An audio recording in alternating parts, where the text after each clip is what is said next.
Good morning, everyone. Thanks for joining us today for our Q&A session on Form H of the Clean Buildings Performance Standards. It's the Life Cycle Cost Analysis tool. My name is Luke Howard, as Annalyn mentioned, and I am the technical lead for the Washington State Department of Commerce's Clean Buildings team. I will be doing a quick overview of the what, why, and how of the life cycle cost tool prior to jumping into the questions from today's participants. If you have a question, please, you can enter in the chat, or, once I'm done with the quick presentation, you can unmute yourself and ask the question when appropriate. I am joined today by Greg Rock.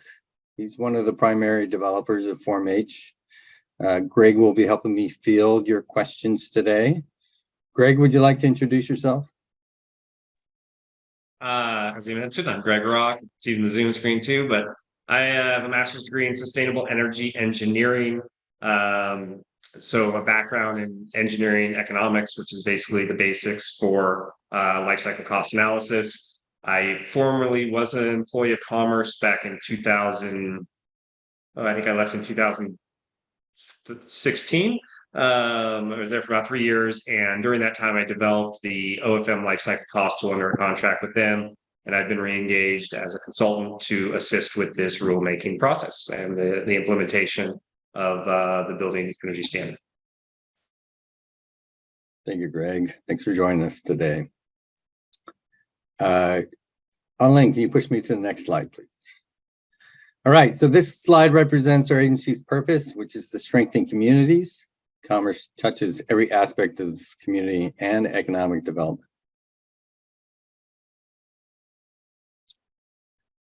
All right, so this tool, also known as the Investment Criteria Tool, Form F, or the Life Cycle Cost Analysis, or LCCA tool, is based on the National Institute of Standards and Technologies, or NIST, Life Cycle Costing Manual Handbook 135. There are various LCCA tools used for capital improvement projects for state-owned facilities here in Washington State. Just keep that in mind. We have identified this specific tool as Form F, and it is located on our website and named appropriately. So don't get confused with those other life cycle cost analysis tools out there for Washington State. This tool was developed from the Office of Financial Management's life cycle cost analysis tool with specific amendments to cover the requirements of the Clean Building Performance Standards investment criteria. So it looks very similar to the other tools used for state projects here in Washington State. It's got a little bit of a different, a little more user-friendly feel and look to it. And of course, it's got some content that's specific to the Clean Buildings Performance Standard. So the tool was designed to evaluate the cost effectiveness of energy efficiency measures identified by an ASHRAE Level 2 energy audit to develop an optimized bundle of cost-effective energy efficiency measures in accordance with the investment criteria of the standard, which is also known as Normative Annex X of the Clean Building Performance Standard. So the life cycle cost analysis is required when pursuing compliance with the Clean Buildings Performance Standard through the investment criteria of Normative Annex X. So the investment criteria is the compliance path used when the energy use intensity target is not achievable. And there are various reasons why that may be.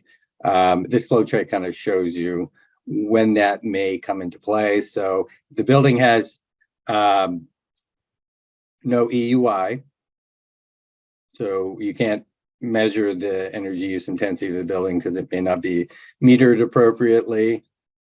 Obviously, you're not going to be able to meet a target if you can't measure EUI in the building.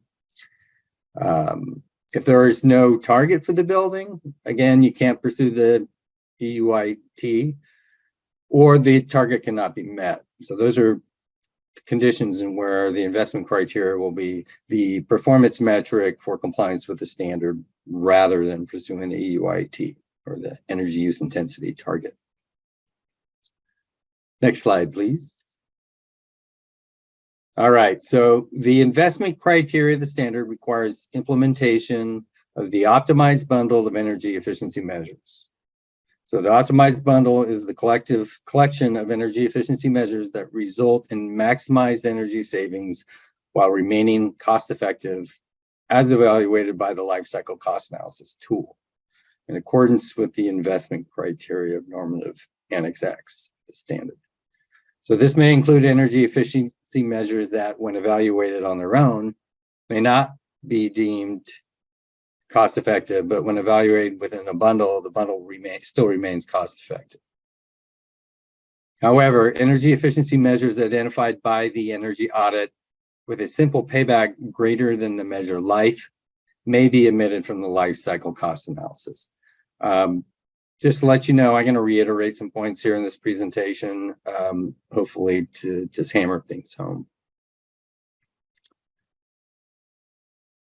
So phased implementation is an allowance for the delay of implementation of identified cost-effective energy system or equipment energy efficiency measures.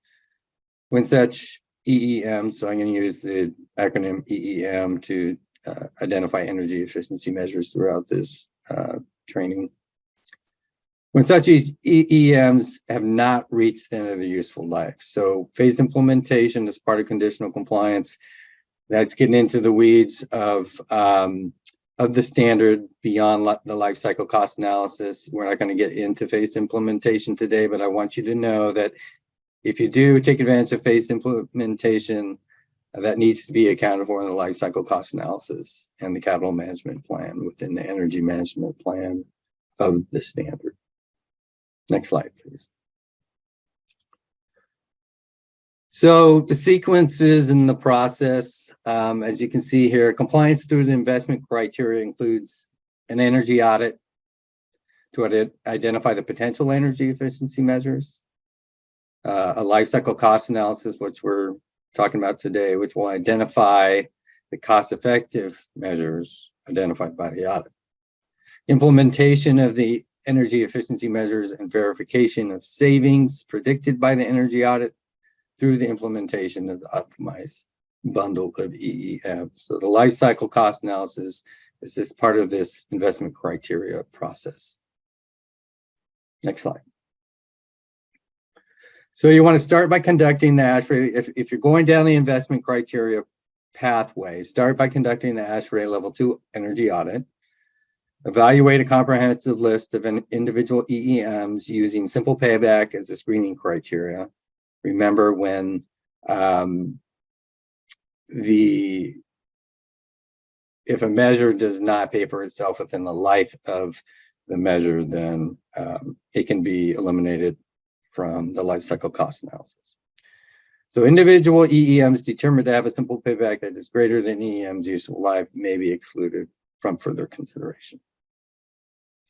Next, perform a life cycle cost analysis using the results of the energy audit to identify the optimized bundle of EEMs that provides the maximum energy savings without resulting in a savings to investment ratio less than 1.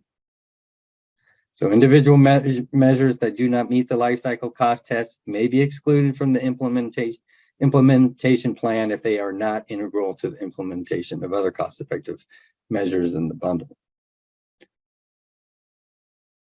So Form F, or the life cycle cost analysis, shall be submitted to Commerce with other required compliance documents in order to document compliance through the investment criteria.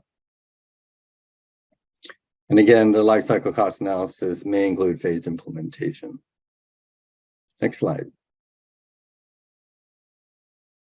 So cost and cost savings of recommended EEMs are based on sections as noted here, 5.4.8.1 and so on, of ASHRAE Standard 211 as modified in section X 3.1.1 of the Clean Buildings Performance Standard. So again, normative Annex X is the section of the standard that covers the investment criteria of the standard. The cost and cost savings shall be obtained from a vendor, similar projects no greater than a year old, or other cost methods approved by the owner's representative. Measure costs can include material costs, labor costs, design fees, construction management, site-specific installation factors, permits. All of these items here listed in the slide can be found in Annex X, Section X 3.1.1. You can obtain a copy of this presentation from participation in this event today as well. Next slide. The life cycle cost analysis shall be conducted for a time frame that spans at minimum the life of the measure with the longest service useful life. It shall include the following: annual energy costs, escalation rates, discount rates, tax credits and deductions, cash incentives, expected periodic replacements, recurring non-energy costs, contingency funds, water and sewer savings, etc. Next slide, please. So this is a list of key variables of the life cycle cost analysis. Commerce will update the discount rates, rate of inflation, and fuel escalation rates on an annual basis. That is currently in process right now. So stay tuned, and there will be an updated life cycle cost analysis form available on our website, and we will announce that in a bulletin if you subscribe to the email listserv. Next slide. Okay, it looks like we can jump into the Q&A. We got a couple questions submitted to us prior to the event today, so I want to cover those first, and then we can jump into live questions. So number one, if there are multiple EEMs that meet the payback criteria, but are mutually exclusive, example, free cooling, heat exchanger versus heat recovery chiller, are there requirements as to which one to choose? Or is it up to the auditor and the owner to choose whichever makes the most sense? So this kind of goes into the definition of the optimized bundle. So the optimized bundle is the bundle that achieves the maximum savings, bundle of EEMs that achieves the maximum savings and still remains cost effective. So in this case, you would be selecting the most efficient option that still results in a cost-effective bundle. The one thing I'll just add to that is also, if you are qualifying for this standard under just meeting your energy use target, you have total freedom in the systems you choose as long as you meet the target. It's only if you're going through and saying, I'm not going to meet the target, I'm going to try to prove that it's not cost effective to meet the target, that then you would have to achieve the optimized bundle that maximizes your energy efficiency savings while still having the savings to investment ratio greater than 1. Great, thank you. Next slide, please. All right, so questions. Which projects are required to participate? I'm going to kind of read this question, then I'll answer it. Is this meant for existing buildings? Is the funding of the project a criterion if the applicability of the project? Is this required only for capital funded projects? And does Form F replace the LCC Tool 2020-A? So this form is specifically for the Clean Buildings Performance Standard, as I noted previously. It's developed to meet the criteria of the standard. It is required for existing buildings that are subject to the tier 1 of the standard, which is all commercial buildings, hotels, motels, and dormitories greater than 50,000 square feet. There are exemptions to the Clean Building Performance Standard, which you can find in Annex Z of the standard. Typically, that's going to be buildings that are used for industrial purposes, agricultural, but there's a few exceptions there for unoccupied buildings and financial hardship as well. So again, Form F, it is a little confusing because there are a lot of life cycle cost analysis tools here in Washington State, but this one is Form F is specific for the Clean Building Performance Standard. All right, so that concludes the previously submitted questions. Greg, do you have anything to add to that previous slide, previous question? Covered that fairly well. Just a reminder that you don't need to use Form F if you're just meeting the EUI target. This is only if you're trying to prove that it's not cost effective to meet the EUI target. So the vast majority of participants in this program will not be doing any life cycle cost analysis, but that you may still need to do life cycle cost analysis under requirements of an OFM project. If it's a capital project over $1 million, you would be using the life cycle cost tool, which is a separate tool. They both use the same backbone in terms of the calculation methodologies, but are different tools for different purposes. There's also at DES, the energy lifecycle cost analysis tool, which uses, again, the same backbone, but is designed for just looking at lots of different HVAC systems.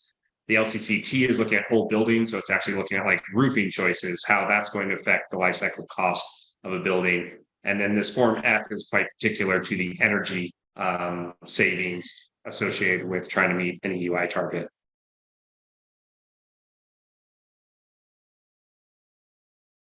Thanks, Great. Greg.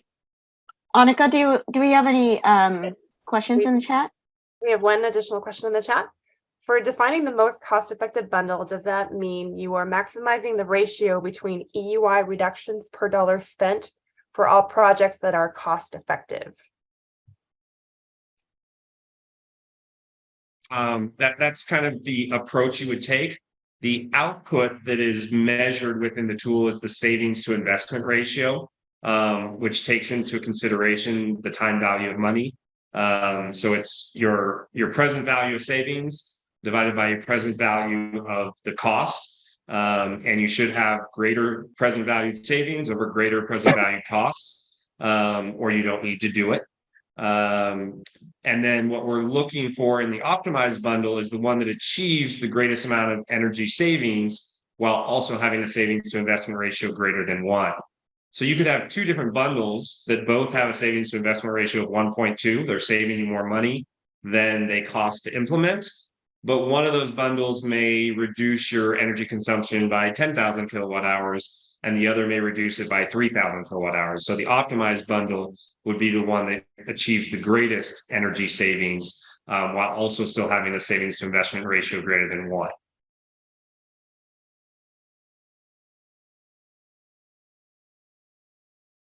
Thanks, Greg. Hopefully that answers your question, Olivia. Let's go to some canned questions just to, while you think about some questions, you can just enter it in chat or raise your hand and I'll call on you. So here's a question that was submitted last time we had a session on this topic. How is the useful life for an EAM determined? Is it standardized by the life cycle cost tool? Yeah, this is not standardized by the life cycle cost tool. This is a procedure that the qualified person that's doing the life cycle cost analysis would determine based on standard engineering practices. ASHRAE does have a list of estimated measured lives, and that's probably where they would start. But you know, every project may be unique. So, Greg, you have anything to add to that? I think that covers it. It's certainly pretty standardized for new equipment, what a measure life will be when you're replacing it. It can become a little more complicated when you're looking at an existing component, what its remaining useful life may be when you're evaluating the baseline scenario.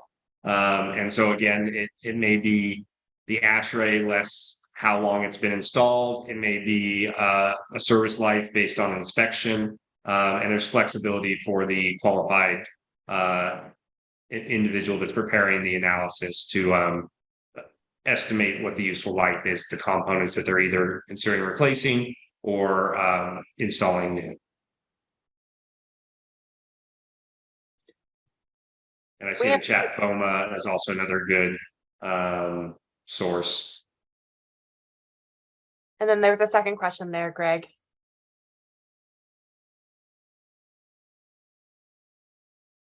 This might be a better one for you, Luke. Who can perform an ASHRA level 2 audit? Yeah. So the standard requires the energy auditor to meet the definition of a qualified energy auditor. This is in section 3 of the standard, and the qualified energy auditor, I don't have the qualifications memorized, but it's going to be actually, let me look it up real quick. I've got the standard in front of me so I can get it to you.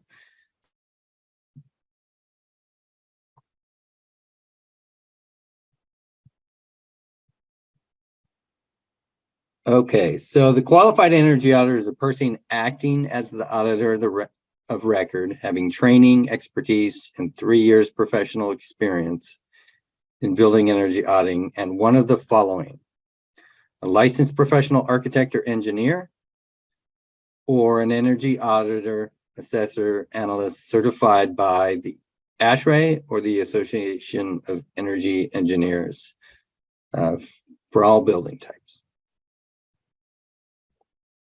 There's a link to that also in the chat now. Thank you.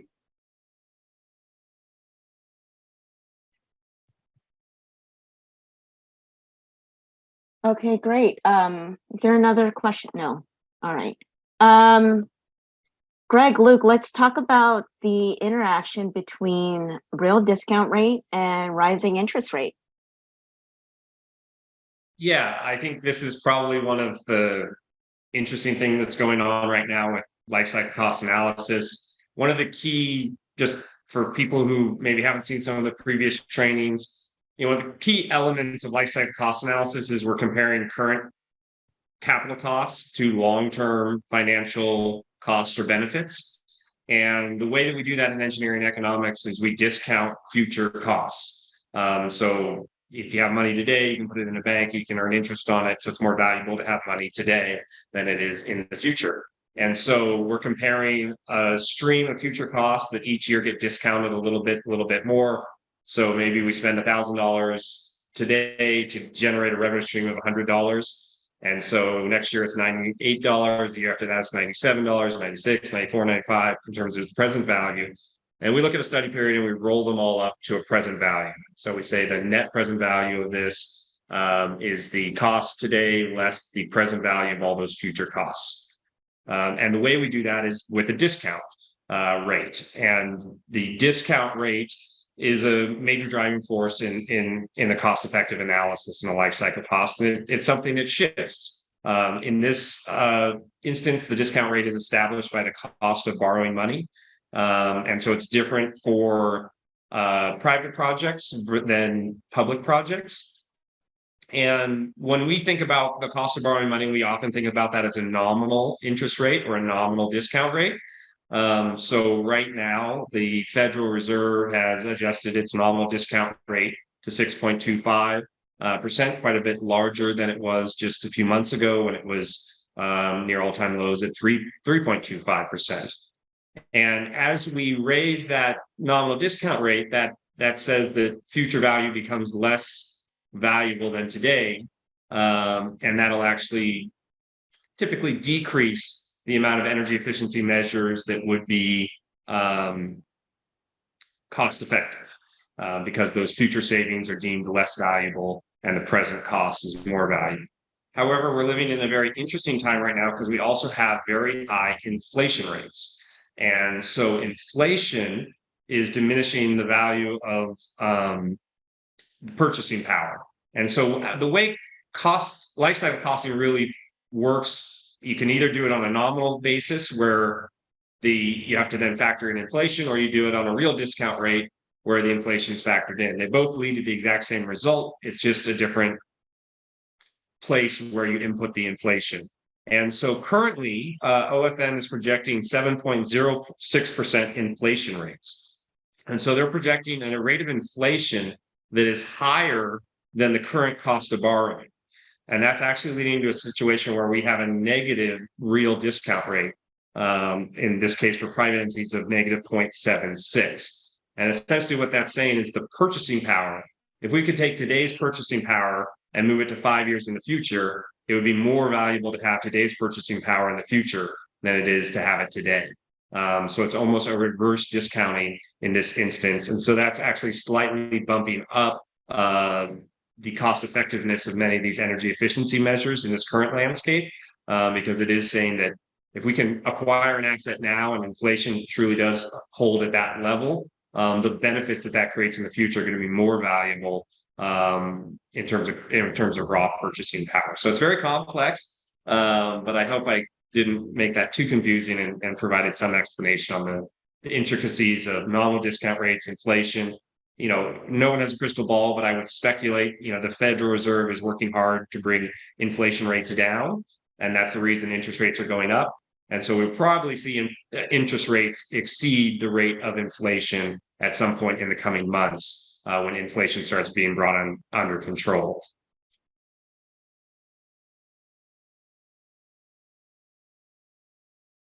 Thanks, Greg. Annika, do we have some questions in the chat?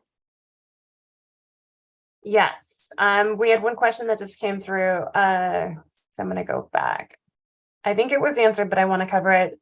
So the question was asked, essentially, a qualified consultant needs to be hired. And Ilana from McKinstry said, unless you have someone on staff who qualifies. Luke or Greg, anything else to say about that?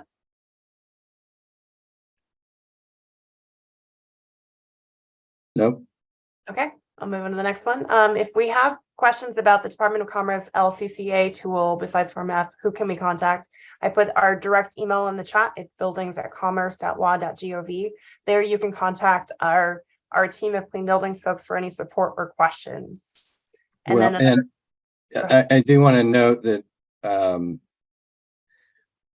the clean buildings team doesn't provide technical assistance on the other life cycle cost analysis tools, just Form F. Greg, is that an OFM thing if they have questions regarding the other tools? Yeah, so OFM is the owner of the state life cycle cost tool, LCCT, and then DES is the owner of the energy life cycle cost analysis tool. So in general, the questions would be directed to them.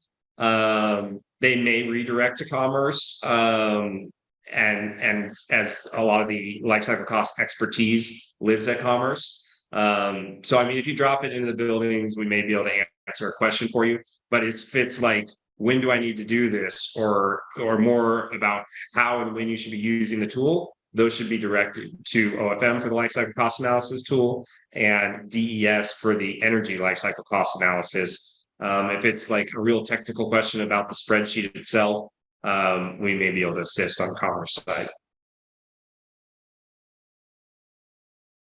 Great, thanks, Greg. Annika?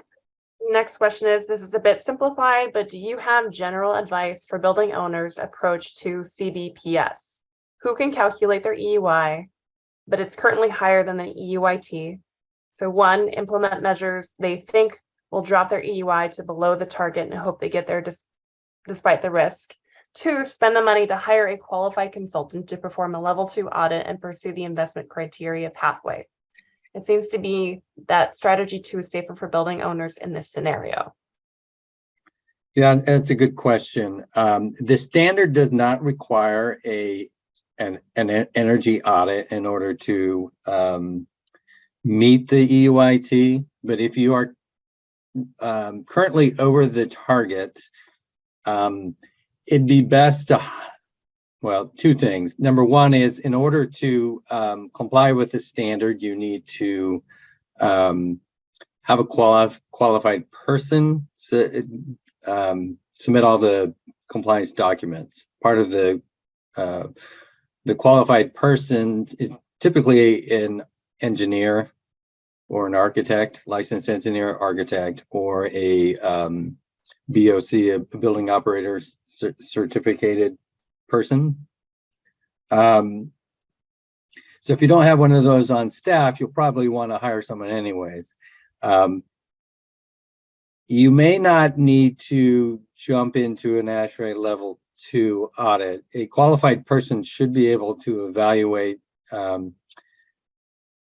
the building with an ASHRAE level 1 audit, which is not as intensive as the ASHRAE level 2 audit. And through that process, may be able to identify several low to no cost energy efficiency measures that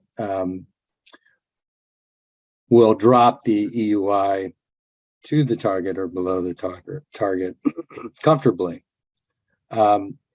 If the EUI of the building is significantly higher than the target, that qualified person may recommend an ASHRAE level 2 audit in order to identify the most cost-effective path towards compliance. Yeah, and I'll throw in a little bit of information here. You know, it's an interesting thing. Whether your goal is to implement energy efficiency savings as quickly as possible, or your goal is to minimize the amount of capital expenditures you need to take into your project, they're probably actually aligned in this instance. And the pathway that would be recommended there is to do anything that's low-hanging fruit. Like if you haven't upgraded your LED lights, if you've got big leaky windows, and you know are causing major energy losses, get those done, see where your EUI is. Maybe you don't need to do an energy audit at all. Then do a basic energy audit, identify where are your other energy savings that have more capital expenditures to them. And the ones that are clearly like have high savings to investment ratios, get those done and have them moved off the list. And then if you still haven't hit your EUI and you launch into your investment criteria using Form F to opt out, you will actually, because you've already implemented the low-hanging fruit that has the really high savings to investment ratio, you will actually be able to cost out with a lower saving. Your optimized bundle will have a lower savings to investment ratio if you're trying to minimize your capital expenditures, because you've already done the low-hanging fruit. So when you're looking at a bundle, it won't be driven up. You know, if you have a lighting package that has a saving to investment ratio of 13, and you're including that in your optimized bundle, you're going to be able to leverage those savings into doing other things that have lower savings. So it's a weird alignment where whether you're trying to minimize what your eventual capital cost is, or you're trying to get as much energy savings as soon as possible. In both instances, you would maybe be wise to do everything that makes sense before launching into the investment criteria. All right, next question. So then does it matter when you complete the LCCA as inflation and interest rates change? Well, I'll begin by saying that the standard requires the energy audit to be performed within 3 years prior to the compliance date, or I would say implementation of the measures. So the audit, the life cycle cost analysis obviously has to be after the audit. And then you would want to perform the life cycle cost analysis with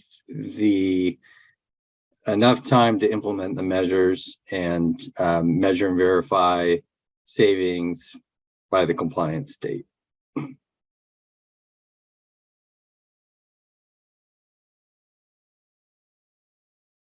and I'll just say the tool is typically updated once per year. And so that's typically a function of when the federal standard that we pull our fuel escalation rates from is updated. And so typically when the federal government updates their fuel escalation rates for our region's life cycle cost analysis, that triggers an update of the OFM, the DES, and now the Form F tool, which is as an annual update. That's it for questions.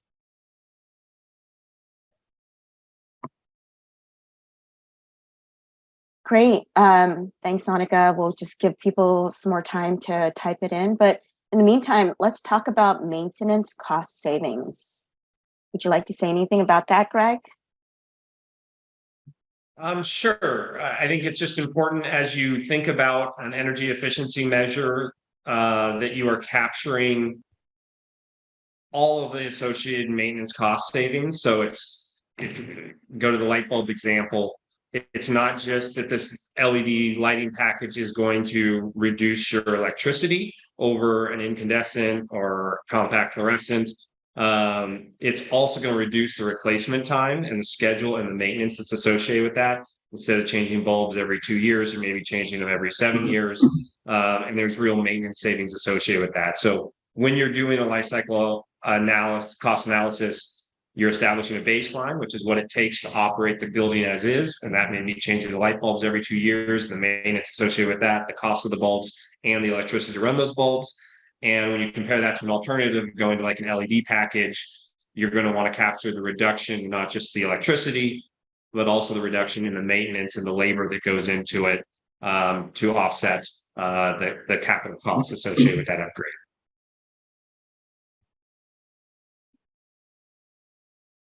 Great. Thanks, Greg. Luke, do you want to just respond to some of these comments in the chat? Yeah, I appreciate the chat here. I don't have a lot of response to them. I think they speak for themselves.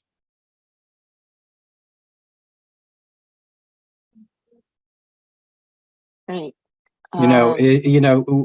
Part of having these long lead times, compliance being 2026, 27, and 28, depending on the size of your building, is intentional. So, building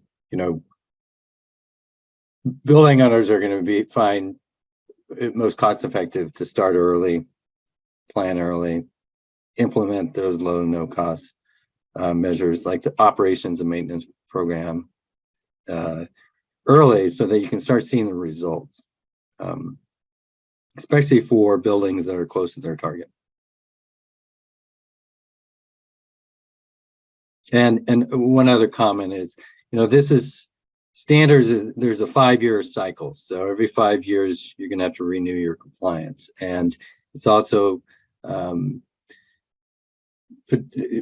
potentially the targets are going to be lowered every 5 years. So long-term planning is important here.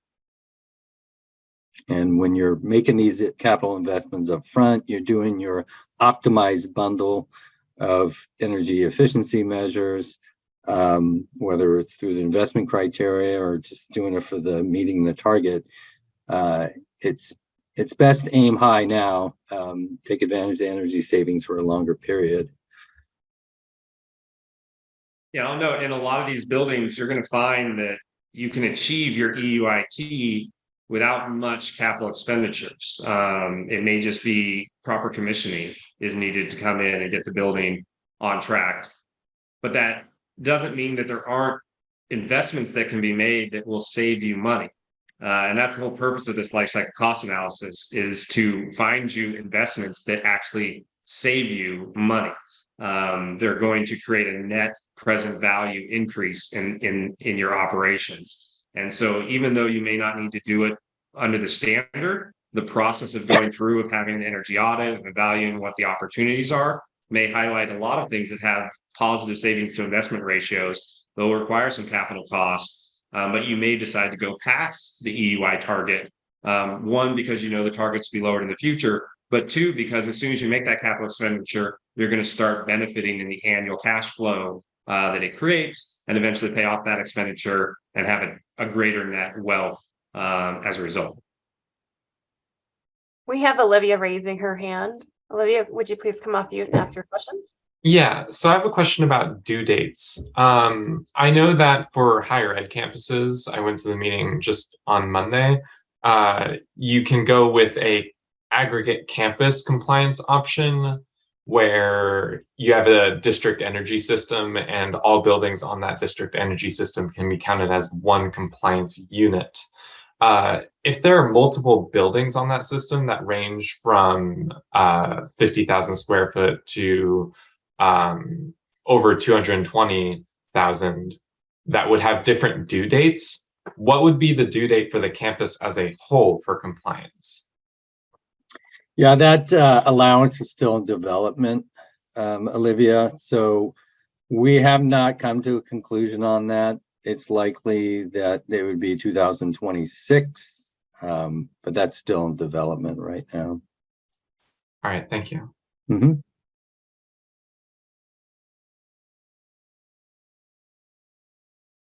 Great. So as we wait for more questions, let's take another canned question that was discussed during the previous session on this. So can we talk about how to set up a baseline? Yeah, I think baseline is often the most misunderstood and important part of a life cycle cost analysis. It's pretty easy to think about, what am I going to do? Okay, I'm going to install this thing, or I'm going to build this building, and this is what I want to do, and that sets up the alternative that you're studying. The baseline is one of two things. If you're building a new building, it is building a code minimum building. What is the lowest capital cost building that I can construct that achieves the design requirements, the square footage, and meets code? And that establishes a baseline scenario. And then you're looking at an alternative. Well, if I spend a bit more on my HVAC and it's more energy efficiency, does that save me money? In full building life cycle analysis, if I spend more on a long-term roof that doesn't need to be replaced as much, or if I do tile floor instead of carpet, what is always that trade-off between a current capital cost and a long-term maintenance or replacement schedule? And so in the baseline, you are assigning a useful life to all of the components that you're installing. How long is that carpet going to last? How long is that HVAC system last? How long is those lights going to last? And then at the end of that useful life, we're going to replace it. And so that's really what the life cycle cost tools, all the different ones spread around the state, do for you, is automates that process. You just say, I've got this many components with this useful life attached to each one, and this is what it costs, and then it does all the math for you. The other potential baseline that can be a little more complicated is retrofitting a building. And so the baseline scenario when you're looking at retrofitting a building is maintaining its current equipment status quo or replacing it at end of useful life with the code minimum. So it may be that you have a building that's functioning and you're running operations, and you may have a piece of HVAC equipment that's got a 30-year useful life. You're 20 years into it, so there's 10 years of remaining useful life. And so in your baseline, that should be calculated, and 10 years down the road, you should see a replacement of that product. And normally the baseline would be a replacement like for like, but it may be that component is now obsolete and no longer allowed under current energy code. And so you can't replace it with what it was. You have to replace it with the new code minimum. So in that case, the replacement would be code minimum. But the key thing on those replacement of existing components and establishing baseline of an existing building is that you are building out all the different components that you are considering to replace. And this is, I guess, another interesting element for just this analysis. For Form F, you don't need to do a life cycle cost analysis of the entire building, every component in it, and what's associated. You only need to do the life cycle cost analysis for the components that have been flagged in your energy audit as something worth replacing and a part of your optimized bundle. So you'll look at the alternative of a lighting package, an alternative HVAC package, an alternative of a couple other components. And then you need to establish the baseline criteria just of those components. And so if it's just an HVAC unit and a lighting package you're looking at, you would establish a baseline for those two things. And you'd say, okay, my current baseline scenario is do nothing until 3 years when my lighting package is set to reach end of life and would need a replacement. And then I would replace it with like for like. And that would come at this cost and repeat every 15 years or whatever it may be. And for my HVAC unit, I'm going to keep operating it for 12 more years until it reaches the end of life. And then I'm going to replace it with a like for like component if it still meets code minimums. And then that would be good for another 15, 20 years or whatever it may be. And so your baseline is starting at a midpoint typically, where you have a component that you have potentially multiple components that you're considering replacing now that still have remaining useful life. And you need to estimate in that baseline or put in on that baseline assumption how much remaining useful life that component has. But the baseline should definitely capture the replacement of those components existing. So a lot of times people are like, oh, my baseline is I do nothing, I spend no money. That's not your baseline over the next 20, 30 years. You're going to have to replace a lot of the components in your building over the life of the study.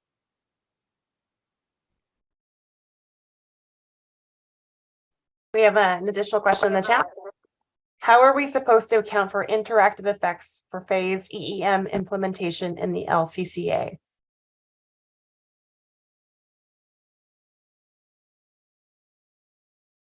So often you will have some building modeling that would deal with the interactive effects. It's an interesting comment about the phase implementation. Luke may have to weigh in on that.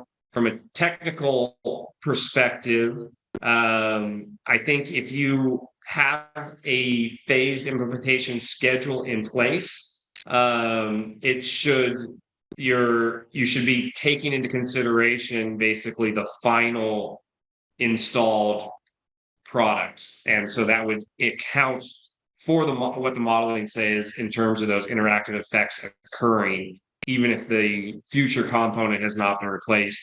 And so you probably front load, here's the energy savings associated with project A, and I'm capturing the full benefit. And then when you go to installing project B, it won't be the full benefit of project B alone. It'll be what is just the additional benefit of product B being added to product A. So there is an additional comment. Okay, so ignore the phasing and take the results from the modeled optimized bundle. That would be my recommendation, but I will yield to Luke. Yeah, no, that's what I suggest as well. I mean, we're going to have to do measurement and verification of that.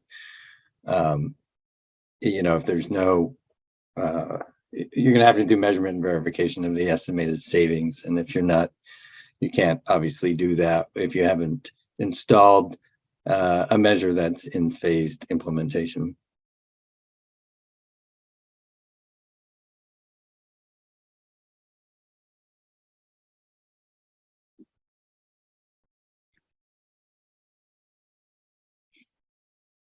We have an additional question. All building owners are constrained by specific cash flow requirements. On many projects, owners will want to proceed with an EEM, but don't have the debt to income ratio to secure financing for the project. This is particularly an issue in smaller buildings, 20,000 to 50,000 square feet owners. How does LCCA address project funding restrictions when addressing EEM feasibility?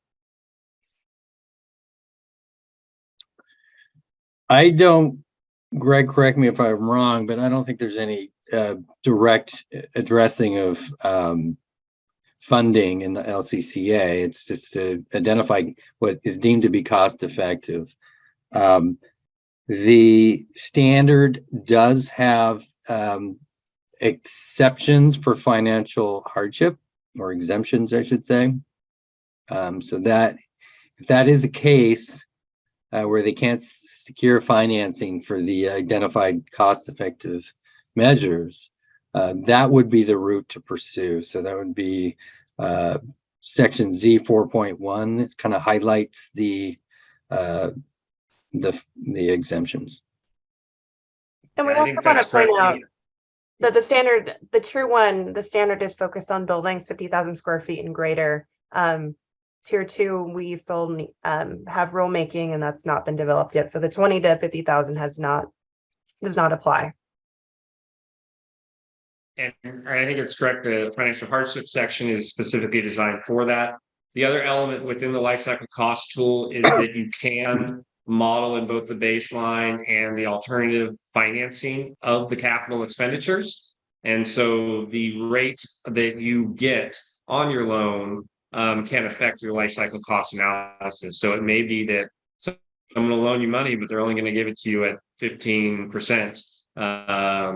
And that would affect the cost effectiveness of the project.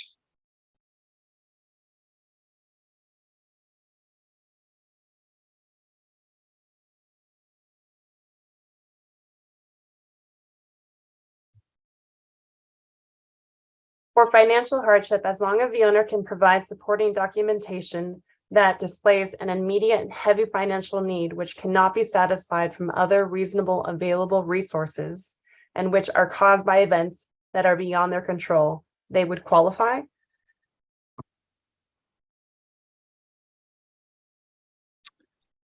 Yeah, Commerce is currently developing guidance for financial hardship.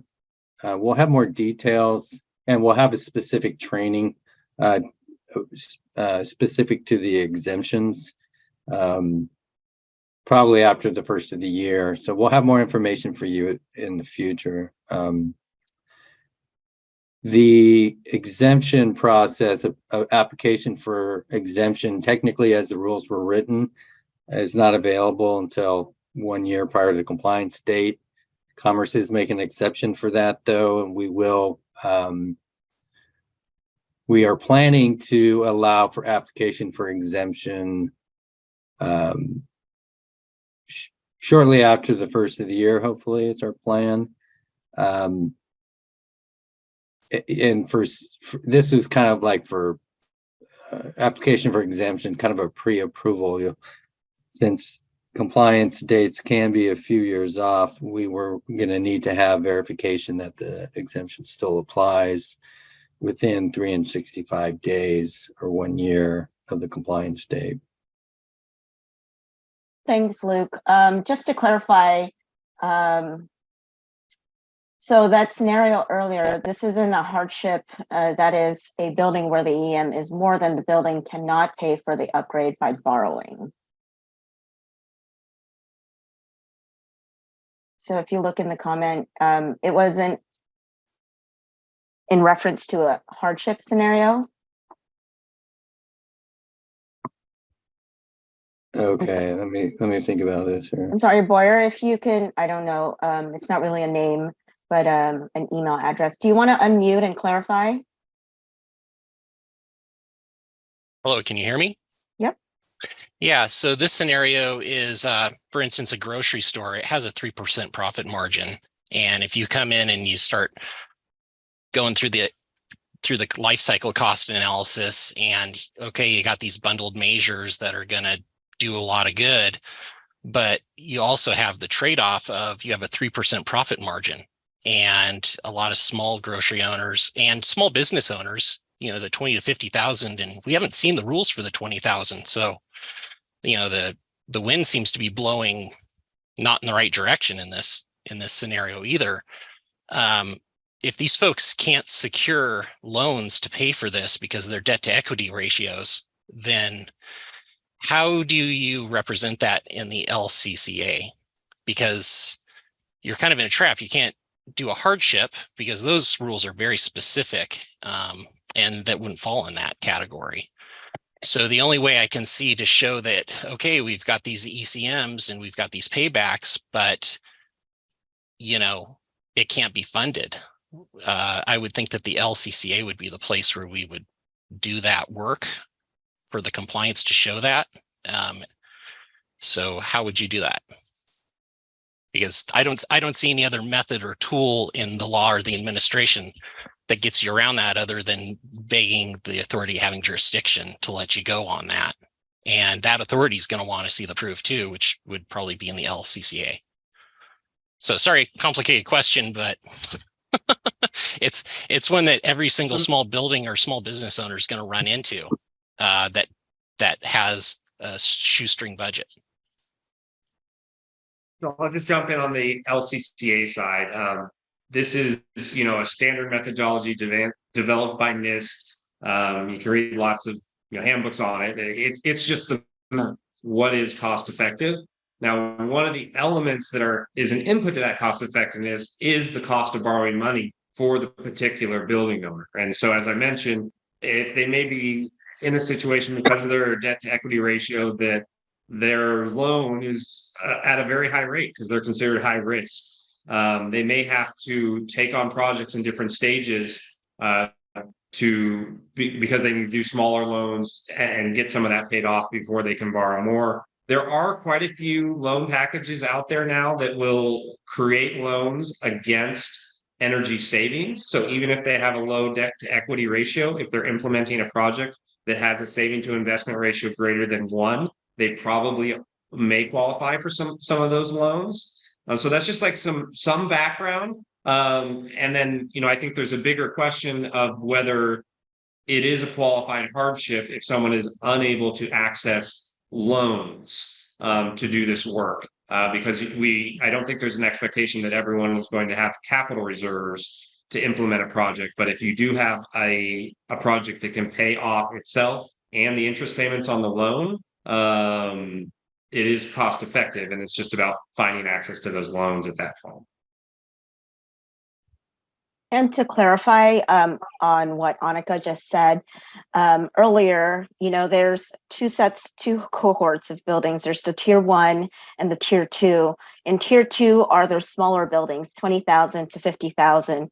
And like she said earlier, the rules haven't been written, but the first phase of the law indicates that it's purely benchmarking. LCCA wouldn't be part of compliance at that initial phase. There's no performance standard that'll be needed for it. Yeah, benchmarking, not just purely benchmarking, but it's benchmarking, O&M, and an energy management plan. But it's benchmarking and go ahead, Luke.